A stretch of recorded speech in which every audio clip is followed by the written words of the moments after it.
ข้าพเจ้ายังเป็นห่วงเพื่อนบ่ทันมีหลังคามุ้งนี่กำลังแห้งที่จะมาสวยมุ้งหลังคาให้ประชาชนก่อนอื่นหมดนี่เฮาเคยบอกทหารเอาทหารกับเอาสาวหนุ่มก็ต้องจัดมาตะลุมบอลใส่ให้ต่อส่วนมีหลังคามุ้งซะก่อนต่อไฟให้เขาให้ไวเพื่อจะได้มีไฟใส่เฮ็ดอนามัยซอยประชาชนและมุ้งหลังคาให้ได้บริษัทไฟฟ้าขอให้ช่วยกันติดตั้งหรือว่าแป้งไฟฟ้าให้ประชาชนให้ฟรีซะก่อนครอบครัวได้ที่พบข้อยุ่งยากนี่นะคันบ่ไฟฟ้ามันยุ่งได้เด้อเฮ็ดอะไรจัดกันแล้วก็น้ำประปาอีกเลย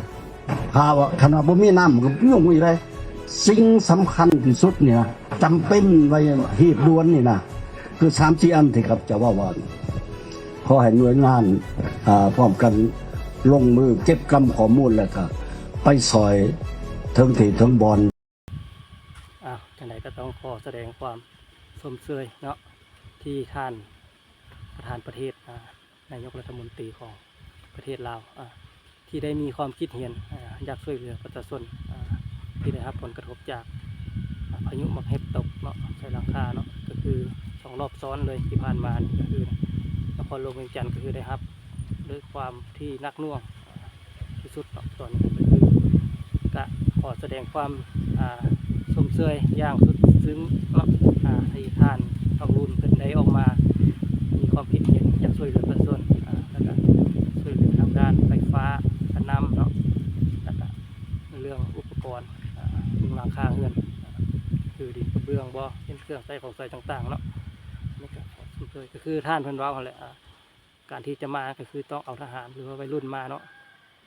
ถึกแล้วการที่เอาผู้เฒ่ามานะบ่ได้มีอย่างดอกมีแต่มาถ่ายรูปนะมาถ่ายรูปแล้วก็กลับเท่านั้นแหละบ่ได้มีอย่างก็ที่เอาผู้วัยรุ่นมาเขาจะเป็นเรียกเป็นงานเห็นบ่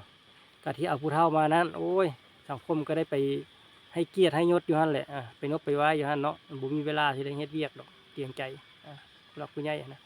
มาก็บ่ได้เฮ็ดหยังมีแต่ไปถ่ายรูปซื่อๆถ่ายรูปแล้วก็ไม่มีหยังพอได้หน้าได้ตาแหละแล้วก็กลับ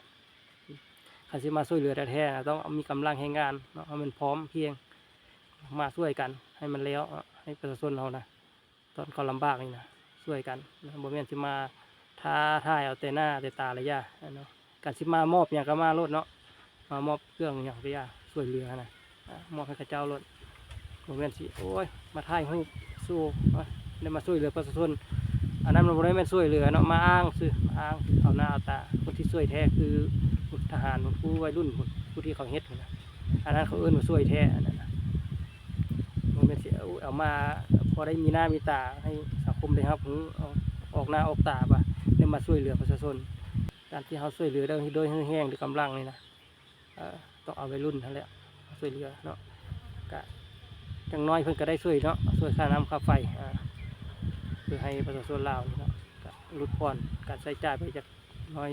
บ่น้อยก็หลายเติบแล้วนะถ้าเพิ่นช่วยแท้นะแต่ก็ยังสิแม่นแท้หรือบ่แท้ตอนนี้เพิ่นก็กำลังพิจารณาเนาะปรึกษาหารือตามหน่วยงานของภาครัฐเท่านั้นเพิ่นก็สิลงมาช่วยแท้เพิ่นได้ประกาศแล้วแต่ก็สิอยากให้มันฮอดมือประชาชนแท้ๆแล้วเนาะทุกฮอดมันถึงพ่อแม่ประชาชนเฮาทุกครอบครัวนะให้มันฮอดมันถึงเนาะอยากให้ลงมาไวๆด่วนๆนี่แหละ